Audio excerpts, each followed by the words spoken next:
अस्सलाम वालेकुम नाज़रीन, आज की वीडियो में हम बात करेंगे ड्रामा सीरियल अर्तुल गाजी के सीजन 4 की एपिसोड नंबर 18 में क्या होने जा रहा है। अगर आपने अभी तक एपिसोड नंबर 17 नहीं देखी, उसका लिंक भी आपको डिस्क्रिप्शन में मिल जाएगा। वीडियो में आगे बढ़ने से पहले आप वीडियो को लाइक करें, चैनल को सब्सक्राइब करें और बेल आइकन पर लाजमी क्लिक करें। नाज़रीन, जिसके लास्ट एपिसोड में अस्लहा खातून और तुर्गुत की शादी हो जाती है और शादी की पहली रात को ही अस्मा खातून उनके मशरूब में जहर मिला देती है और वो जहर कोपेक ने अल्पामश के जरिए अस्मा खातून तक पहुंचाया था। जहर वाला मशरूब पीने के बाद अस्लहा खातून और तुर्गुत की तबीयत बहुत बिगड़ जाती है। जब अर्तुल गाजी को ये मालूम होता है तो वो कराची हिसार किले पर हमला करने का मंसूबा तर्क कर देते हैं और अर्तुल गाजी का पहला शक सरदार बहादुर और कोपेक पर जाता है। नाज़रीन, इस एपिसोड के शुरू में आप देखेंगे बहादुर अपनी बीवी कराचा के साथ अपने खेमे में मौजूद होता है। कराचा खातून बहुत खुश होती हैं और कहती हैं जिसने भी उन्हें ये जहर दिया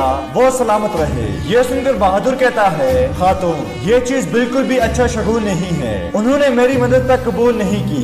अर्तुगल ने मुझे मरकजी खेमे से भी निकाल दिया था। जब से मैंने असलहान और तुर्गुत के खिलाफ खंजर निकाले, यकीनन उनका पहला शक हमारे ऊपर जाएगा और वो मुझसे इसका हिसाब लेंगे। किसी ने उनके लिए जाल बिछाया है, लेकिन उन्होंने सिर्फ असलहान और तुर्गुत के लिए जाल नहीं बिछाया बल्कि उन्होंने हमें भी कुर्बानी का बकरा बनाया है। इसके बाद बहादुर अपने सिपाही को बताता है और उससे कहता है खेमे के रास्ते पर नाकाबंदी कर दो। अर्तुगल या उसके सिपाही आए तो उन्हें मेरे खेमे तक मत आने देना। यह सुनकर सिपाही का यतीकन वहाँ से चला जाता है और दूसरे खेमे में हाइमा खातून, हलीमा सुल्तान और हफ्सा खातून तुर्गुत और असलहा खातून के पास मौजूद होते हैं, जबकि आरिफ साहब उनके लिए दवा तैयार कर रहे होते हैं। जहर के असर की वजह से असलहा खातून और तुर्गुत बहुत तकलीफ में होते हैं। हलीमा सुल्तान कहती हैं, असलहान मेरी बहन, खुद को मत कहो, हम तुम्हारे साथ हैं। अर्तुगल साहब तुम दोनों के लिए जहर के तरियाक तलाश करके वापस आएंगे। इंशाल्लाह तुम दोनों बहुत जल्द ठीक हो जाओगे।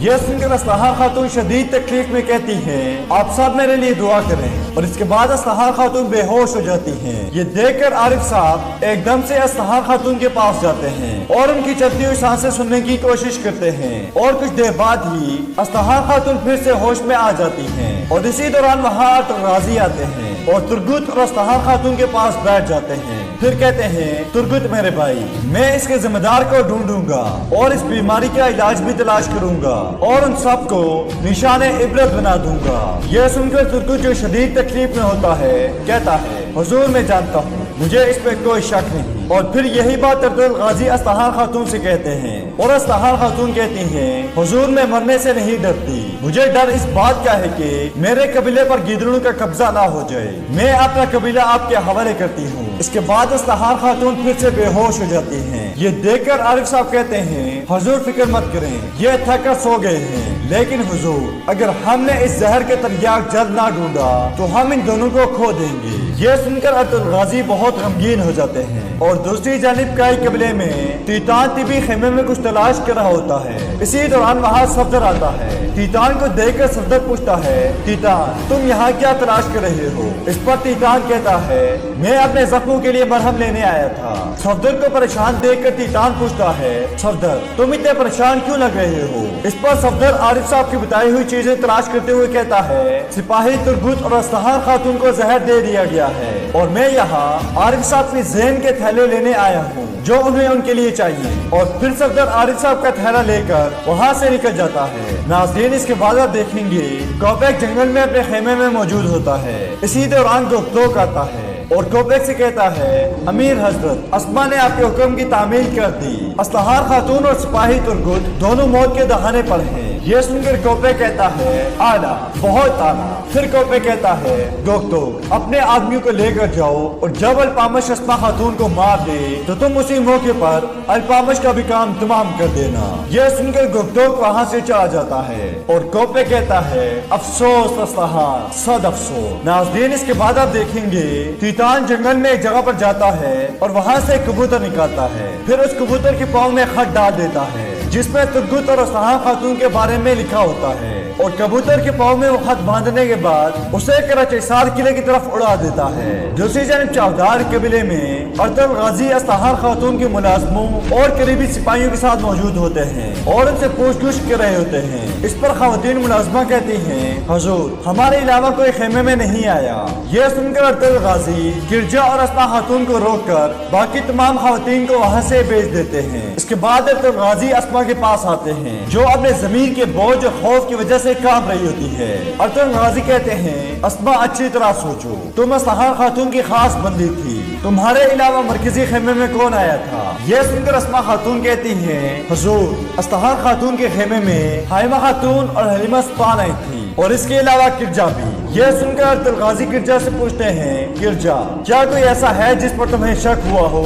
इस पर किरजा कहता है, हुजूर अस्मा खातून और मैंने हर आने और जाने वाले पर नजर रखी हुई थी और खेमे में जो भी आया मैं उन सबको जानता हूँ। यह सुनकर तो गाजी गुस्से में कहते हैं, किरजा क्या तुम इस तरह से अपना फर्ज पूरा करते हो? अस्ताहार खातून की जिंदगी तुम्हारे स्पुर्द थी। इसके बाद तो गाजी इसी गुस्से में अस्मा खातून की तरफ मुड़ते हैं और उनसे कहते हैं, अस्ताहार खातून की जिंदगी और मरकजी खेमे की इज्जत दोनों तुम्हारे स्पुर्द थी, मुझे जवाब दो अस्मा, जवाब दो। यह सुनकर अस्मा जो बहुत खौफजदा होती है बैठकर रोना शुरू हो जाती है और कहती है, जिन्होंने उन्हें जहर दिया उन्हें तलाश करें और सजा दे, हम आपके अलावा किसी पर भरोसा नहीं करते। यह सुनकर तो गाजी अस्मा के पास बैठ जाते हैं और उसे कहते हैं, अस्मा मेरी तरफ देखो। लेकिन अस्मा खातून अरतल गाजी की तरफ नहीं देखती और रोती ही चली जाती हैं। अरतल गाजी कहते हैं, अस्मा सोचो, अपने दिमाग पर जोर डालो, तुम्हारी तवज्जो से क्या छुपा हुआ है, अच्छी तरह सोचो, मुझे जवाब दो। इस पर अस्मा खातून कहती है, मैं नहीं जानती हुजूर, मैं नहीं जानती,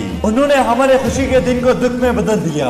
यह सुनकर अरतल गाजी खड़े हो जाते हैं और इसी दौरान अस्मा खातून के मुंह से निकलता है, उन्होंने शरबत में जहर मिला दिया, उनके हाथ टूट जाएं, वो तबाह और बर्बाद हो जाएं। यह सुनकर अरतल गाजी एक गहरी सांस देते हैं, फिर किरजा से कहते हैं, किरजा अस्मा खातून को उनके खेमे में छोड़ आओ। यह सुनकर किरजा अस्मा खातून को वहाँ से ले जाता है। फिर अरतल गाजी बामसी से कहते हैं, बामसी जहर मिलाने वाली अस्मा है, लिहाजा तुम उसकी निगरानी करो और अगर वो कबीले से बाहर जाए तो उसका पीछा करो। इसके बाद अरतल गाजी दूसरे खेमे में तुर्गुत और अस्ताहार खातून के पास जाते हैं और आरिफ साहब से कहते हैं, आरिफ साहब जहर शरबत में था और अस्मा ने ये जहर मिलाया है।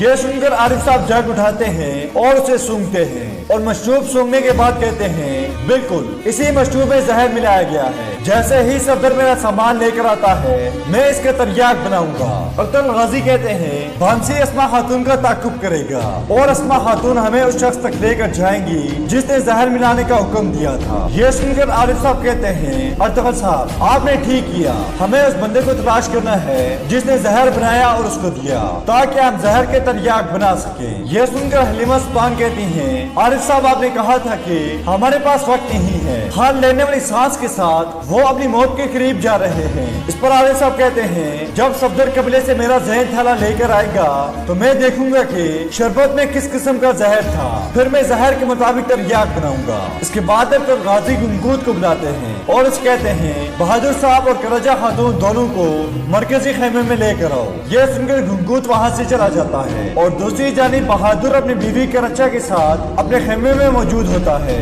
और खेमे के बाहर बहादुर के सिपाही तैनात होते हैं। इसी दौरान वहाँ अरतल गाजी के सिपाही आते हैं तो बहादुर के सिपाही उन्हें रोक लेते हैं और बहादुर का सिपाही कहता है, तुम इस खेमे से कुछ नहीं लेकर जा सकते, यहाँ से चले जाओ, इससे पहले कि तुम्हें तुम्हारी औकात का याद दिला दें। खेमे के बाहर ये आवाजें सुनकर बहादुर परेशान हो जाता है और कहता है, ये किस किस्म की आवाजें हैं। फिर वो अपनी बीवी करचे के साथ खेमे से बाहर आता है और गुनगूत बहादुर के सिपाही से कहता है, मैं तुम्हारे सरदार को लेकर जाऊंगा, अगर तुम पीछे नहीं हटे तो मैं तुम सबको पटक दूंगा। यह सुनते ही बहादुर के सिपाही अपनी तलवारें निकालने की कोशिश करते हैं, लेकिन गुनगूत और बाकी सिपाही बड़ी फुर्ती के साथ बहादुर के तमाम सिपाहियों को दबोच देते हैं और अपनी तलवारें उनके गले पर रख देते हैं। और इसी दौरान बहादुर भी खेमे से बाहर आता है और ये सूरत हाल देखकर कहता है, यहाँ क्या हो रहा है। ये सुनकर गुनगूत कहता है, बहादुर साहब अरतगल साहब के हुक्म के मुताबिक हम आपको अरतगल साहब के पास लेकर जाएंगे, अगर आपने इसको मुश्किल बनाया तो हमें फिर जो करना हुआ करेंगे। ये सुनकर बहादुर अपने सिपाहियों की तरफ देखता है और फिर कहता है ये मेरा खेमा है, अर्तुगरुल ने जो भी बात करनी है यहाँ आकर करे। इस पर घुंघरूद कहता है आपको अर्तुगरुल साहब को हुक्म मानना पड़ेगा, हमें मजबूर ना करेंगे, हम जबरदस्ती आपको आपके सिपाहियों के सामने पकड़ लें। यह सुनकर बहादुर कहता है ठीक है, मेरे सिपाहियों को छोड़ दो, मैं अर्तुगरुल साहब से बात करने जाऊंगा। इसके बाद घुंघरूद के हुक्म पर अर्तुगरुल के सिपाही बहादुर और उसके सिपाहियों से तलवारें और खंजर ले लेते हैं और फिर बहादुर के तमाम सिपाहियों को गिरफ्तार करके बहादुर को सरदारी खेमे की तरफ ले जाते हैं। पूरे कबीले को इस तरफ मुतवज्जो देखकर अस्मा खातून मौके का फायदा उठाकर वहाँ से दौड़ लगाती हैं, लेकिन बामसी उन्हें देख रहा होता है और उनके ताकुब में वो भी कबीले से बाहर जाता है। नाज़रीन, इसके बाद आप देखेंगे घुंघरूद जाकर अर्तुगरुल गाजी को बताता है कि हम बहादुर साहब को सरदारी खेमे में ले आए हैं और सरदारी खेमे के सामने बहादुर के तमाम सिपाही घुटनों के बल बैठे होते हैं और कई सिपाही उन सब की टोपियां गिरा देते हैं और सरदारी खेमे के अंदर घुंघरूद के रजा खातून और बहादुर के साथ मौजूद होता है। इसी दौरान वहाँ अर्तुगरुल गाजी आते हैं। बहादुर कहता है अर्तुगरुल साहब, जैसे ही मैंने कुछ गलत होते हुए देखा, मैंने उसी वक्त आपको मदद की पेशकश की, उस वक्त आपने मुझे खेमे से निकाल दिया और अब फिर मुझे यहाँ क्यों बुलवा लिया है। इस पर अर्तुगरुल गाजी कहते हैं तुर्गुत और असहा खातून को जहर दिया गया है और ये काम तुम्हारे सिवा कोई नहीं कर सकता। यह सुनकर बहादुर कहता है अगर मैंने उन्हें मारना होता तो मैं मर्द की तरह उन्हें अपनी तलवार से मारता, जबकि आप मुझ पर जहर देने का इल्जाम लगा रहे हैं। इस पर अर्तुगरुल गाजी कहते हैं बहादुर साहब, हमें साजुद्दीन के साथ मिलकर चौधार का सरदार बनने का आपका लालच, हम सब इसके बारे में जानते हैं, आपका क्या ख्याल है? मुझे नहीं पता। यह सुनकर बहादुर कहता है मैंने रियासत के अमीर के साथ इत्तेहाद किया है, अगर ये भी गलत है तो कर लो जो करना है, जितना बुरा कर सकते हो करो। फिर के रचा खातून कहती हैं अर्तुगरुल साहब, आपने बगैर किसी सबूत के हमारे ऊपर झूठा इल्जाम लगाया है और हम आपको इसका कड़क जवाब जरूर देंगे। इस पर अर्तुगरुल गाजी कहते हैं रजा खातून, हम ये देख लेंगे। इसके बाद अर्तुगरुल गाजी अपने सिपाहियों से कहते हैं बहादुर साहब को कैद वाले खेमे में कैद कर दो और करजा खातून भी अपने खेमे से नहीं निकलेंगी और इनके सिपाहियों को सरदारी खेमे के सामने खड़ा रखो, मैं एक एक करके उनसे बात करूंगा। यह सुनकर बहादुर कहता है अर्तुगरुल साहब, आपके गुस्से ने आपको अंधा कर दिया है, लेकिन मैं आपके सामने डटा रहूंगा। इसके बाद घुंघरूद और बाकी सिपाही बहादुर और करजा खातून को वहां से ले जाते हैं। नाज़रीन, इसके बाद के हिसार किले में आप देखेंगे अजीज अर्तुगरुल गाजी के सिपाहियों के साथ मौजूद होता है और जंग के लिए उनके हौसले बढ़ा रहा होता है। इसी दौरान वहाँ अब्दुर्रहमान आता है और अजीज से कहता है मेरे भाई, हमला मुलतवी हो गया है। यह सुनकर अजीज परेशान हो जाता है और कहता है क्या सब खैरियत से है? इस पर अब्दुर्रहमान कहता है सिपाही तुर्गुत और असहा खातून को जहर दे दिया गया है, वो मौत के दहाने पर हैं। अर्तुगरुल साहब ने ये जानने के लिए कि इसके पीछे कौन है और सिपाही तुर्गुत और असहा खातून को बचाने के लिए हमला मौखर कर दिया। इस पर अजीज कहता है ठीक है, तुम अपने कबीले वापस जाओ, मैं किले में ही रुकूंगा। यह सुनकर अब्दुर्रहमान कहता है अर्तुगरुल साहब चाहते हैं कि निकिया से आने वाले ताजिर को पकड़कर खैर खैरियत से उनके पास लेकर जाएं। मेरे सिपाही वापस जाएंगे, लेकिन मैं आपके साथ जा रहा हूँ। यह सुनकर अजीज कहते हैं चले फिर वक्त जाया किए बगैर हम रवाना होते हैं। दूसरी जानिब किले के अंदर आरिस अपने तख्त के पास मौजूद होता है। इसी दौरान कमांडर कुस्तास आता है और आरिस को एक पर्ची देते हुए कहता है जनाब, ये पर्ची तीतान की तरफ से आई है। जब आरिस पर्ची खोलकर पढ़ता है तो बहुत परेशान हो जाता है और कहता है किसी ने असहा खातून और तुर्गुत को जहर दे दिया है। यह सुनकर कुस्तास बहुत खुश होता है, आरिस को परेशान देकर पूछता है जनाब, आप परेशान क्यों हैं? इस पर आरिस कहता है ये काम यकीनन अमीर साजुद्दीन कोपक ने किया है और उसका मकसद हमें अर्तुगरुल की नजरों में मशकूक बनाना हो सकता है। यह सुनकर कुस्तास पूछता है अच्छा तो फिर आप क्या करने वाले हैं जनाब? इस पर आरिस कहता है हम चौधार कबीले जा रहे हैं, चलो अर्तुगरुल साहब के मुश्किल दिन में उन्हें अपनी हिमायत दिखाएं, मेरा घोड़ा तैयार करो। इस पर कुस्तास कहता है जनाब जैसा आपका हुक्म, और इसके बाद कुस्तास वहाँ से चला जाता है। तो नाज़रीन, सीजन 4 की एपिसोड नंबर 18 का यहीं पे इख्तिताम होता है। उम्मीद करते हैं आपको वीडियो पसंद आएगी। वीडियो पसंद है तो वीडियो को लाइक करें, चैनल को सब्सक्राइब करें और बेल आइकन पर लाजमी क्लिक करें। मिलते हैं इंशाल्लाह नेक्स्ट में, तब तक के लिए अल्लाह हाफिज़।